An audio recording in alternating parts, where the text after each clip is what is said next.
Good morning. Good morning, everyone.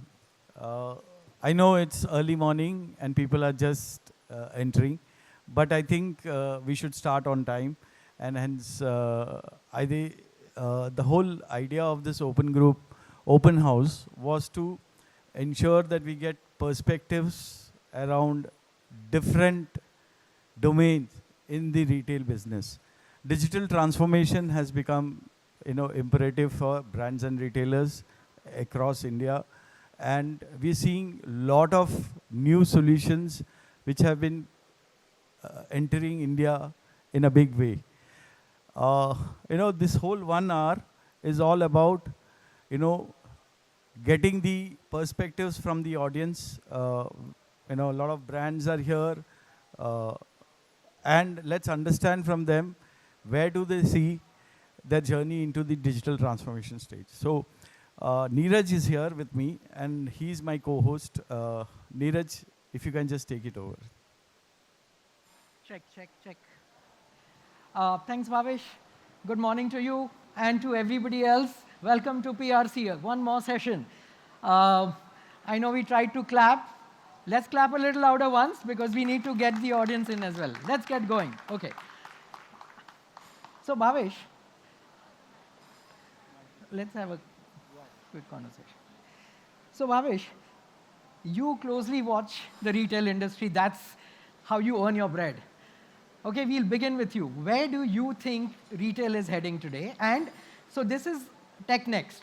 So guys, this is the technology sessions of Arena also. Arena, yeah, and exactly. So we're going to try and focus on the tech innovations that happen in the retail vertical for all of us. Of course, the driving force is always the business, not the tech. But where have you seen new tech since the last year we did this together? What have you seen happening? So, Neeraj, I remember last year we were here. Exactly. And,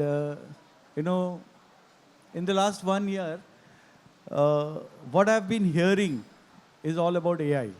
You know, AI, a lot of people say, I am AI ready, or I am trying to implement AI. And I just saw that, you also changed your branding from BI Retail to BIRetail.ai. What is it all about? So you also joined that wagon of AI. What is it about? Yeah. So this is a very interesting story. And, we undertook this rebranding exercise. So people who have seen the BI Retail logo earlier would probably recognize that there's some sort of a rebranding happened here with that .ai coming in. Bhavesh, what has happened for us is we are in the reverse journey. So at BI Retail, we've been using AI, ML, I think for the last 12 years now. But we never spoke about it, because we always believe that the retailer should get what he wants. He doesn't care about the tech part of it. 4 weeks ago, and this is 4 weeks ago, I was talking to somebody in the Middle East, and we were introduced by a common friend. And he told my friend that, no, I don't want to talk to this company. Why? He says, if their name says BI Retail, that is what our logo was earlier, BI Retail. If their name says BI Retail, they are 10 years behind because today retail doesn't need BI, it needs AI. And that was an eye-opener for me. Before PRC, 4 weeks, we decided to do this rebranding. We said, we are the ones who are doing AI for a long time. Just because my name doesn't say it, people are walking away. And that's why this whole rebranding, to say that, hey, we are the ones who hold retailers' hands and get you from that BI to AI. It was very interesting. Eye-openers. So, Neeraj, I think a week back, you said, I want to change my all branding at PRC. You know it. And you said that, I will share a logo with you on the WhatsApp and tell me what is your reaction on. And by looking at the logo, I said, BI Retail for AI. And then he said, absolutely, you're the first person I spoke to and you got it right. It is BI for AI. Yes. So that was something which is what BI Retail, now getting into BIRetail.ai. Yeah. And Bhavesh, I think we are going to spend some time today talking to people here. I will be surprised if that word AI doesn't come up in every third sentence of what everybody says today, if they're speaking their heart out. So, remember in 2000, around 2015-16, Neeraj, there was a buzzword, omnichannel, and every session, it went on for about 3 years or 4 years, and even still continues. But every session would then tune into omni-channel kind of session. And right now, even we have a lot of solution providers here, and everyone has some kind of solution which they say they have AI in it. Yeah. So very interesting now. And I see that, in the next 3-4 years, and I don't know how long, something new will come. We don't know. But AI is something which is going to be the future of retail. So let's open the house with this same question, right? I have my views on AI and how AI works in retail and what is possible, what is not. But you've got some people here. Absolutely. Let's start by asking whoever. So we have Ajay, Okay, veteran we have Ajay. of retail. Okay, we have Ajay. Ajay, I'm sorry, but he's kind of trying to say the old man of retail. No, Let's not hear the it old from man. him. Neeraj, not the old man, but he understands retail business very well. Let's understand his perspective on what he thinks about AI. Yeah, you can. I mean, I don't mind being called old man of retail. That is the truth, actually. Ajay, a little. So I think, as Neeraj, you said that AI has been around for a long, long time.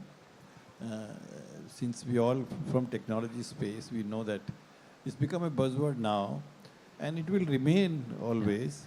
Only thing is, it keeps changing its shapes and power. As if you go back, we used to have that 8086 Exactly. CPU, and then it became 286 and became 386. That is what exactly going to happen to AI. Only its power of activity will change from time to time. Anything As it becomes more and more useful and more use cases are discovered.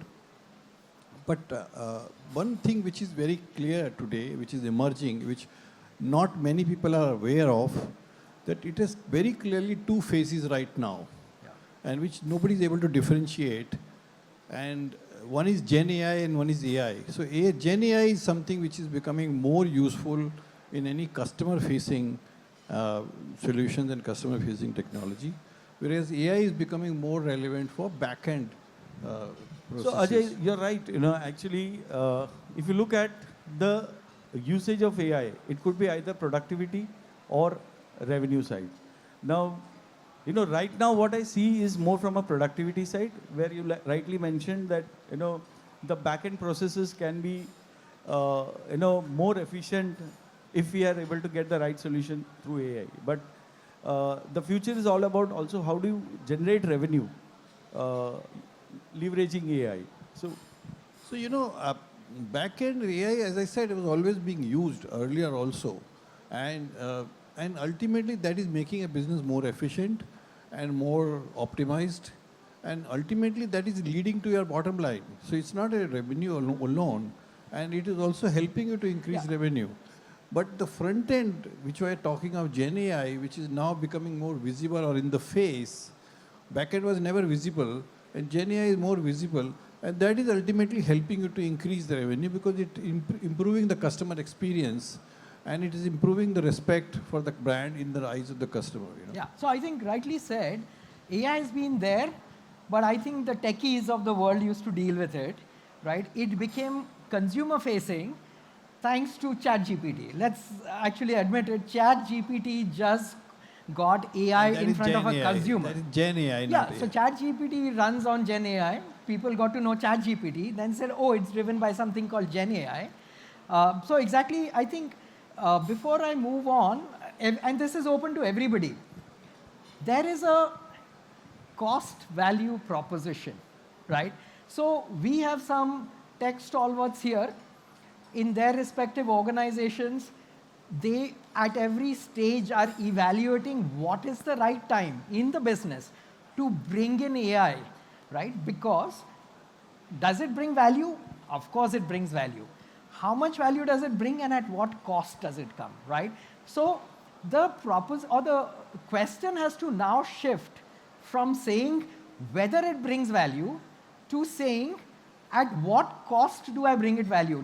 Is it going to be a cost center for me? And if it's going to be a cost center for me, for how many days, months, years do I have to treat it as a cost center? Because all of you guys have to get that approval from the board in that budget to spend that money first, right?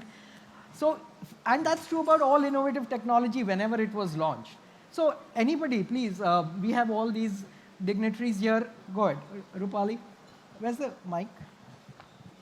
Hi, I'm Rupali. Yeah, please introduce yourself as well. I had the e-commerce business for Inorbit malls, which is Inorbit.online.com. Sure. Basically, a solutioning to get all the inventory which is there in the mall online so that you can shop from the comfort of your home. Right, Okay. So like what you're rightly saying, yes, how much is the investment and when is the recovery is the biggest question when it comes to e-commerce or when you do the investments and when you see the P&L for those particular businesses. But it is necessary, like in a mall industry like us, when we look forward to invest into marketing, we are shooting in dark. Yeah. We don't know whether that customer is getting converted specifically as a mall because I'm not the custodian of the data of the customer that is coming to me. The programs like loyalty or whether it is e-commerce only helps me to know the customer better, correct? And that amount of investment cannot be different from what marketing is. Because marketing, you're only spending without knowing the output. Here, you're spending with knowing the specific target group. And you know what you're wanting to, just instead of shooting in dark, you're not carpet bombing, you're just shooting right at the target. Yeah. Correct. So it's a long term. You would have got a lot of, you have met a lot of companies who enable e-commerce through AI. We've seen MarTech has become a big domain area where a lot of people are using marketing solutions, leveraging AI. Where do you think, Rupali, how it can help in your business? So I'll give you an example, correct? Today, when any customer comes to the mall and when they are looking forward to shop from a crossword as a bookstore, the crossword has the data for the customers, correct?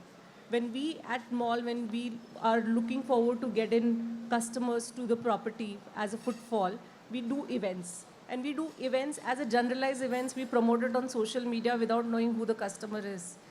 When it is a data which I am getting in from my initiatives, there is a specific usage of that data to only target and send across those messages or invites to those people who are my bookstore customers. Then I have the relevant customers coming back. My footfall is more relevant. They will start having more spend from the wallet share when they're coming to the property. Super, yeah, yeah. Maybe one more perspective and then... So, Neeraj, I met one of the solution guys, Right. One of the well-known solution guys, I would not name him. They have a solution where, it can help the brand from, from the product to the store.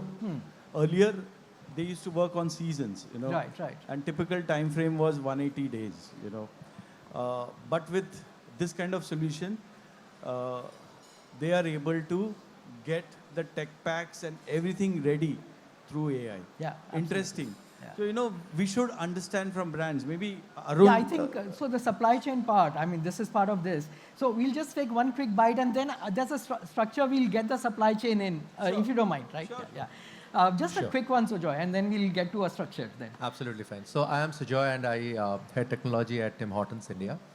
So, and we are in F&B space, and like Ajay rightly mentioned, we basically AI, what we are talking of AI are two parts. The one that has suddenly created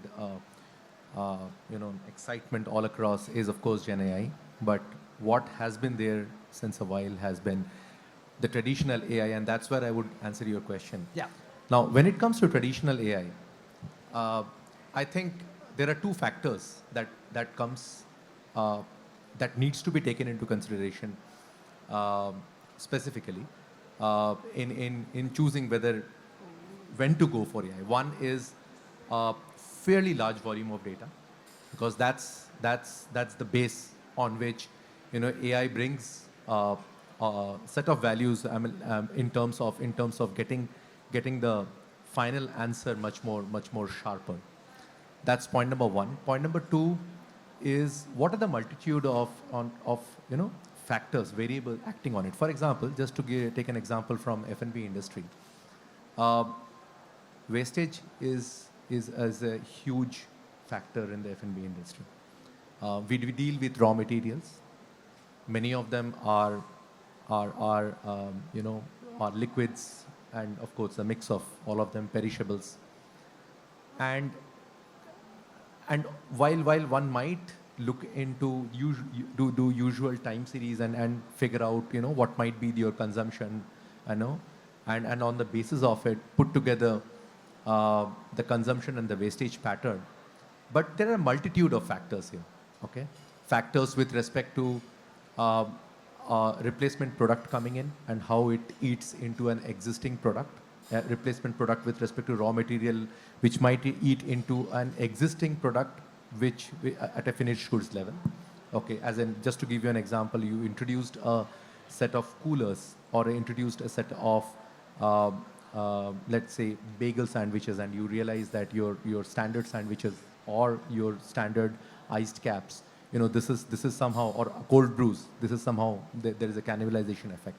So there can be multitude of factors that comes into play when it comes down to when you are dealing with raw materials and then finally trying to predict a different product, which is the finished goods.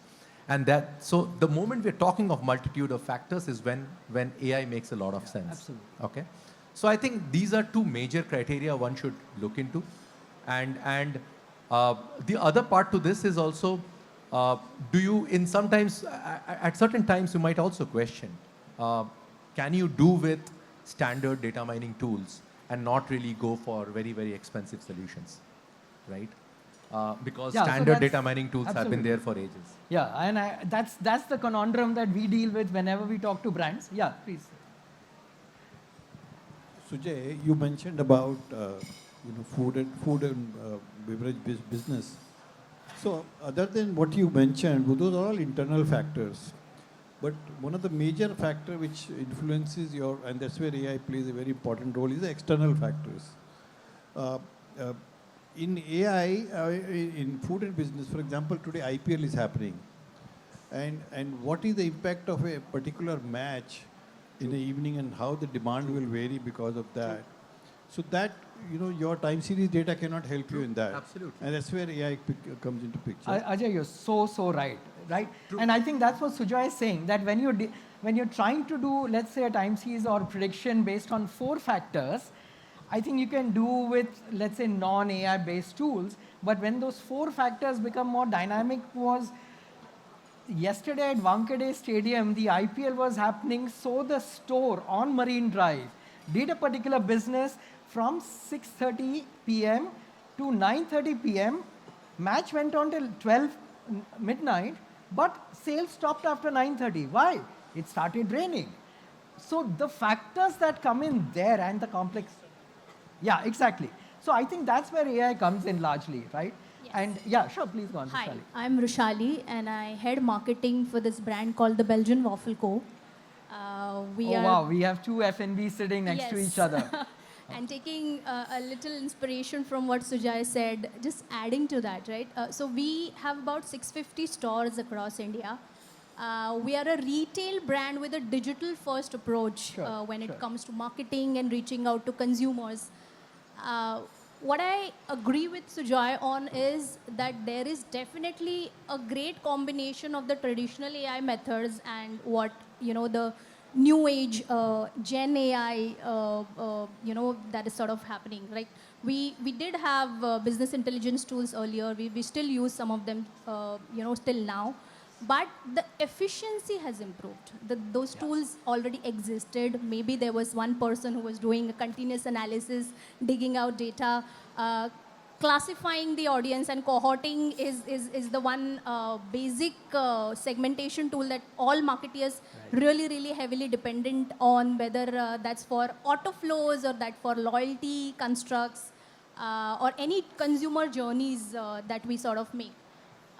But efficiency is what the new age AI is definitely bringing in. And when it comes to marketing part, which is morely consumer facing, That is where Gen AI is playing a huge role, because now all your marketing teams are making PPTs on Gen AI, creating content on Gen AI, perhaps writing copies for post on Gen AI. And we can't really run away from it. We just have to embrace it. Yeah. Having said that, and a human intervention is definitely needed to proofread it. So as we go along in this session, there's some interesting things that I'm going to bring up. Sure. When it comes to that consumer-facing aspect of AI, I think we find that marketing is one function area in retail, where that is probably the easiest to adapt to and find practical use cases. And I Correct. think we'll see that as we go along. I just put up a very simple Webster's dictionary meaning of definition of AI. Of course, I'm not keeping this, and there's nothing to talk about this. Everybody has theirs. But I think we've set the stage to say if you're talking of tech, okay, you can't talk of tech without talking of AI in tech today. That's what we've laid the foundation for. And I think people across the world in retail, global retailers, right, are actually betting their horses only on AI completely. So to get a little more structure, and I'm going to come to Rupendra and all the others who are waiting to speak, I've just tried to bring our conversation into 4 functional areas of retail today. And let's touch upon how AI and AI is just a term, please, and all tech innovation happens across each of these function areas, so that we are talking something more relevant to everybody else, right? So we'll take these one by one. I don't have any slides to show. The only thing that I'm doing is to set the tone of each of these function areas. I am going to be bringing up something that I picked up, I've heard, or I've read, or I've picked up on each of these function areas and tech innovation in each of these, right? All right, so supply chain. This is a very large space. It starts from you deciding what to buy, placing orders, getting it, bringing it into a warehouse, sending it across to your locations, figuring out how it's doing, pulling it back, shuffling it around, right? So I'd like to start with Rupendra. I'd like your perspective first on what tech in the supply chain is 1 or 2 things that you'd first invest on. See, my name is Rupendra Nigam. I had the Spykar lifestyle IT functions, and as a tech and as a data custodian of the business, I will feel any technology is coming in the market or business is using is good for the business or faster decision and anything. But we have to think whether AI or any technology which we are using is giving me secure data or not. Very good point, yeah, sure. If you are putting any data in AI, it means going on the public cloud. It is open for, so how we are securing our internal data in AI, either my customer or anything, our supply chain data, where pricing, vendor, everything is there, inventory is there. There is, and second thing important, there is no law in India for AI data loss. So if company is there using AI and facing challenge in data loss, then how we will manage? Because supply chain is a key part for the entire business. And if we are using AI without data security or concern, then it is a big problem for the data leakage. Sure, absolutely. This So it's a great point you brought up. Are you guys trying to figure out a solution around this? Because security is a very, very big concern. Data privacy cannot be taken lightly. And at this moment, most of what we know in terms of the tech available, right? And coincidentally, this is a quote from NVIDIA. Their job is actually to build cloud and cloud servers and cloud servers where they don't want you to run your own server. They want to pick the data up, right? Any business cannot run own AI because they need high computing power. Exactly. And our investment of capital is too high. But if we need to start with AI or use AI, we have to think how we have to protect data also. Yeah. Otherwise, entire company data will go on public. So I think Rupendra's put a very good question. Anybody in the audience who actually has dealt with this and found out how to balance this out. Data security, data privacy is an issue, right? But at the same time, are we compromising the benefits of what tech can bring at the fear of, let's say, losing our data or the data leakage part? Anybody, if there has. I have some stories that I've worked with multiple retailers I hear about, but I'm glad if somebody has something more as well. Yeah. So while you think, I can tell you what happened. We launched BI Retail 18 years ago. And 18 years ago, we created BI Retail as a multi-tenanted cloud SaaS platform. So in 2008, Bhavesh is still here. I launched it at RetailTech.NXT in Mumbai. He's been there all through our journey. And we only had a SaaS offering, which was cloud-based. And we launched in the India retail market. And in less than 12 months' time, we had to come up with an on-premise version. Because no retailer, exactly like you said, wanted their data to come onto my cloud. And understandably so, I think we were early. Of course, times have changed now. We no longer think about an on-premise. Even the retailer doesn't think of an on-premise. So one of the things that has happened, Rupendra, you're aware of it, are the levels of protection, encryption, security that have enhanced over the last 15 years.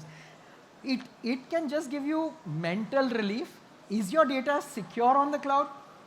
See, nobody can answer. Microsoft goes down literally at a frequency of once every 3 days nowadays, right? It's a little scary. And if you can't trust Microsoft, then who are you going to trust? But yeah, it's an interesting question. I think when I had launched this about data being stolen, I think our biggest fear is what if my data gets stolen because it's sitting over there, right? So there was a very interesting study that I read, and I'm talking this back in 2010 or 11 because I was trying to create a use case of why you should go on the cloud, run by Gartner. Summary of that is they're saying 67% of data pilferage is an insider job. So I think what they were talking about is we have an inherent sense of relief. My data is sitting on a physical box in my office. But how many people are accessing that? We are retail companies. Are we going to bring in that kind of manpower and expertise in-house to be updated with the constant engagements in data encryption, security, etc.? Why don't we give it to specialists who are doing this, right? We run a SaaS company, right? I say this to all the retailers who question me. I said, in my contract, they want to put in clauses saying liability if data leaks out from your cloud, which is all there. That's fine. But if you put that aside and the legalese aside, what are we talking about? You want to make sure that genuinely me as a service provider doesn't leak your data. And I said, you don't need to put it in legalese because if your data leaks out from my cloud, I'll have to close my business. Retail is small. My reputation is more important than any legalese that you can put in over there. So I think we've also got to balance this saying that, can we do it ourselves? Because data security, even on my server, is a concern, right? I'm not saying that I'm not for data security, and data security in cloud is really a very, very important topic. But yeah. Sorry. New data protection law which is coming nearby in next 3 months Exactly. or 4 months. Exactly. But that is also, people are not understanding how we have to control this data and we secure data and save from the penalties. Correct. So I think, Rupendra, it's an evolution, right? We have to take a step, we'll learn. But I think in the interest of trying to cover more topics around, supply chain, anybody else who wants to talk about supply chain and AI or tech in that? Ashim? I can just tell you that recently what I read is, especially international retailers, 2 to 3%, the board have taken a decision that 2 to 3% of profitability of the company has to increase because of optimized supply chain only. Oh, absolutely. So that's where supply chain investments on AI will be highest. Yeah, and while you say 2-3%, Ajay, we've done some studied case in Okay, because of supply chain. Makes sense. Absolutely makes sense. Okay. Yeah, Ashim, you Hi, have something? hi.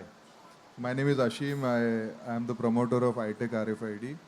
So, first of all, Neeraj, congratulations from AI, BI to AI Thank and you. the upward and growing smiley arrow, which I saw on your Thank you. logo. Thank you. Appreciate it. Very, very, very good. And Bhavesh, thank you for having such a lovely setup and having us all here today in the morning.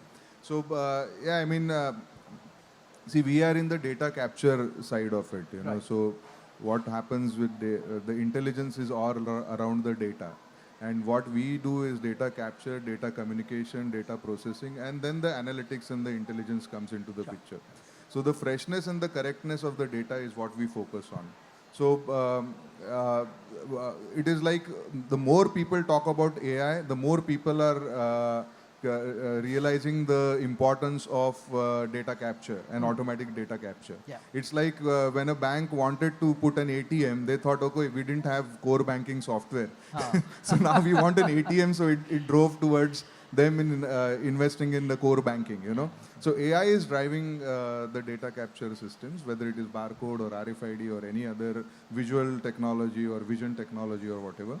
But to give you some data points, you know, like for any business inventory, like what ma'am just said in Inorbit Mall or in the F&B, the inventory, the stock aging.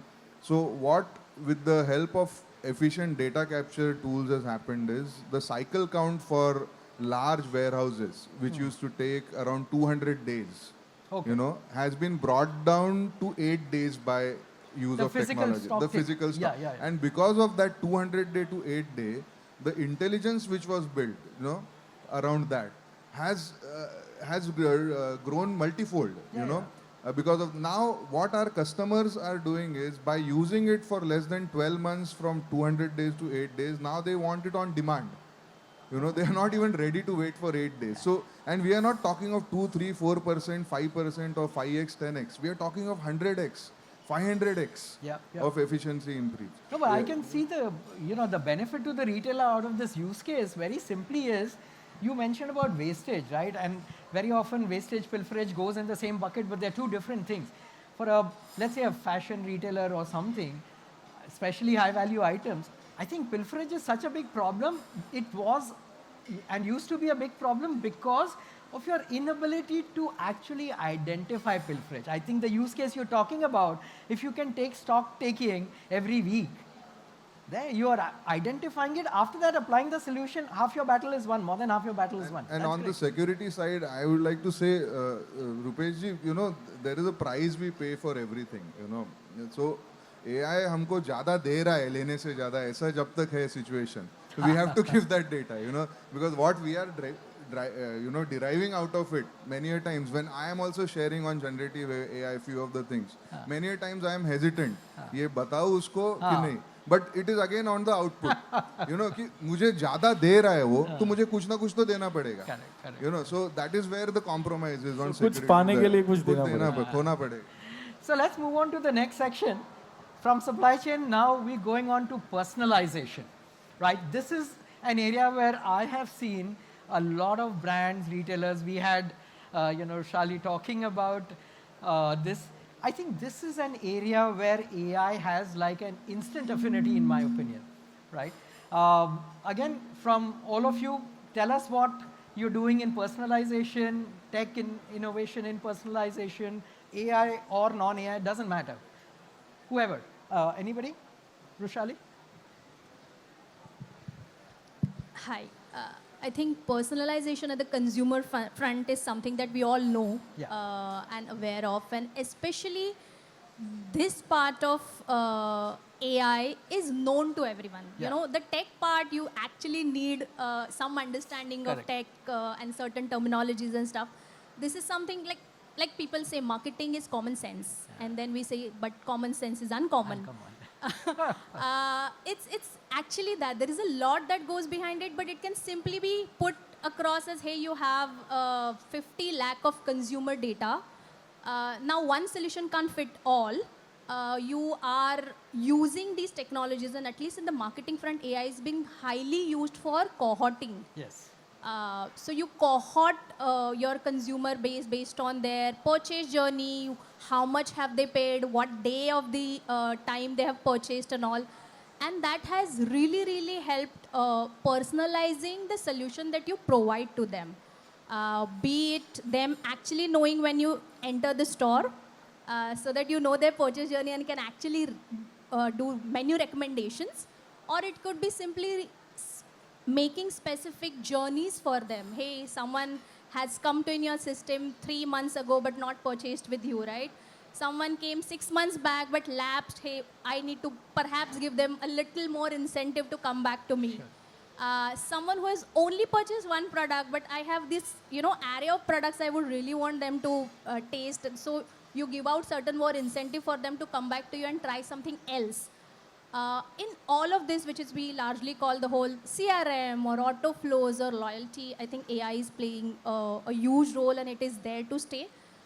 Having said that, I think the quality of data that goes in based on which AI works is going to be the key differentiator as to how effective that solution is. Yeah, some very interesting.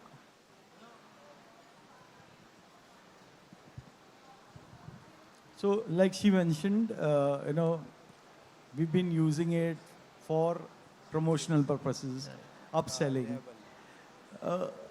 This trend I've been seeing this for last couple of years, we get SMSs, we get WhatsApp, when we walk into the store, the way the sales associate welcomes us, personalized, this is something which drives a lot of customer footfalls when they are into the store, upselling. However, at some point, data is very important. Like she mentioned, the structuring of the data to get the right value of the solution is very important. And I've seen this, a lot of brands have been struggling to get the data right. So Bhavesh, you know what? I'd like to share this because it's a real interesting use case that is live today with one of my customers in beer retail. Personalization is, like he says, really a difficult task to implement. When the best point to actually drive personalization for maximum impact is what we call the point of purchase, right? So in online retail, all of us have seen, we shop on Amazon, Flipkart, you put something in the cart and you go to the cart page, you will also like, people also bought, etc. So those are classic examples. Now, in offline retail, this is a very big missing component. So we actually took up this exercise for an offline retailer where, and it's integrated with their POS a little bit, where when you get to the billing counter with a cart of 6 items in it, the cashier asks your loyalty number, mobile number, he scans the 6 items in your cart. The POS machine is making a call to our personalized recommendation engine on the cloud, and within 3 seconds is our SLA, he gets 1, 2, 3 items that he can try to upsell to this customer. Now, what is important? I put myself in the shoes of a customer. My attention span, I would have spent 2 hours in the store, I don't have a limit on time. But the moment I come to the billing counter, if you take 6 seconds more, I have lost it, right? So timing is important and accuracy of that recommendation. The cashier is going to get one chance, if anything, to recommend one product. After that, he is not even interested to hear the second product. So the accuracy comes in. At that point, the one thing that he recommends or asks if the customer wants to we've managed to increase our accuracy of recommendation to 68% by implementing this one. It's a combination of the accuracy plus the speed at which it comes in. And being at the point of purchase. I think in offline retail, this is a great success story. I always talk about it. These guys have done it right. Yeah. But yeah, Sujoy. Yeah, I think it's absolutely, it was perfectly succinct. So, you know what, when it comes down to personalization, like the way you put it, one part is where you recognize the customer individually and come up with that basically personalization to one is what we say. Okay. The other is when we are talking of a product-driven personalization, wherein you have bought a set of items and you upscale, recommend based on suggestive engine, which is something that we do quite often. So that's an area when it comes down to from an F&B standpoint. Yeah. When it comes to product-driven recommendations, I think that's, I mean, a lot of retailers, a lot of us have definitely, we use it fairly extensively, both in offline as well as the online space. Okay, online space is easier. Okay, where we also use, personalization comes into play is to actually predict patterns, because unlike retail, we have much thinner slices because we are basically talking of higher frequency of visits into our cafes, into our F&B spaces. So we can make much thinner slices of time that we call as day part.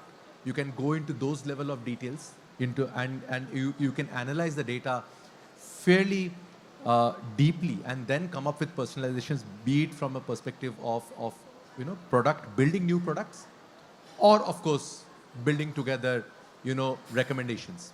Okay, what people haven't been able to crack, and that goes back to your point, and that's with respect to data security, is identifying a customer at the point of purchase and then recommending based on that customer's past purchase. Yeah, exactly. Now, it's not that we have not, as in, when I say we, I mean as industry as a whole hasn't made an attempt into it. They have, okay? Quite a few peers in the industry have tried out from facial recognition to actually coming up with recommendations, okay? Which, of course, an easier solution to that is you put your phone number and you get the recommendation. That's the easier way of finding it out. But the reason they have not been able to crack it is because of the data privacy rules.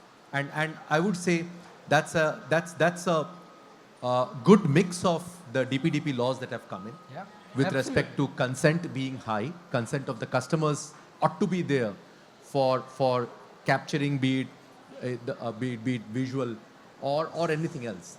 So I think that those have stopped many of us from going into personalization of one at the point of purchase. So actually, that's something that I'm going to cover in the next section when I get to what we are talking of in-store innovation, and then after that is the customer experience. So let's quickly move on to in-store. This is something I'd really like to hear from somebody. Anything that has recently struck you or you have implemented in terms of the in-store experience from the customer point of view? And this is something that Rupali, you'd really love to see who.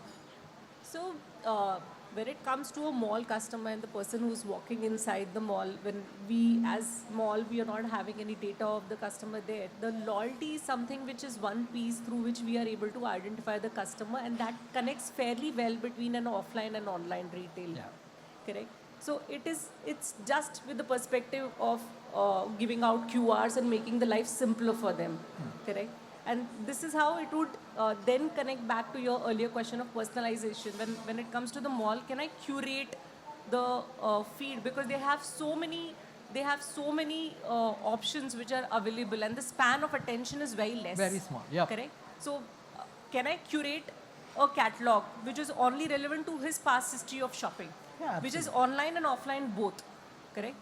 Connected back to the loyalty, whether so many times it happens that we are running around with different options which are there as vouchers with us, and we end up just leaving it in the bag and they are just wasted, correct? Can I then curate the vouchers which I am giving it against the loyalty program for redemption, which is basis your past history of shopping, correct? That's where AI plays a lot of big role. Okay. Any other examples anybody has? So you spoke about the camera feed. Of course, consent is important, right? The larger part about data privacy also is what is commonly called PII, right? Personally identifiable information, which is more of a sensitive issue. You cannot do it without consent. We've run a pilot actually with an video AI based company where, again, taking a leaf out of online retail. If somebody comes and shops on your .com, your .in, whatever, through technology, there are so many ways to identify this visitor, even if he's not yet logged in, cookies, blah, blah, but there are so many more right now, right? So the journey that a customer takes online, when he comes to your site, before buying or transacting, is that data is captured in online. In offline, you actually capture a data of a visitor only when he does a transaction. He could have spent 45 minutes in the store. I think we all will agree that is so important, that data. If you could capture it, that can teach you so much on how to run your business better. Exactly, even then, even when he transacts, God knows if he'll give you his number, right? So we were trying to bring this online experience of non-transactional data capture into the offline world.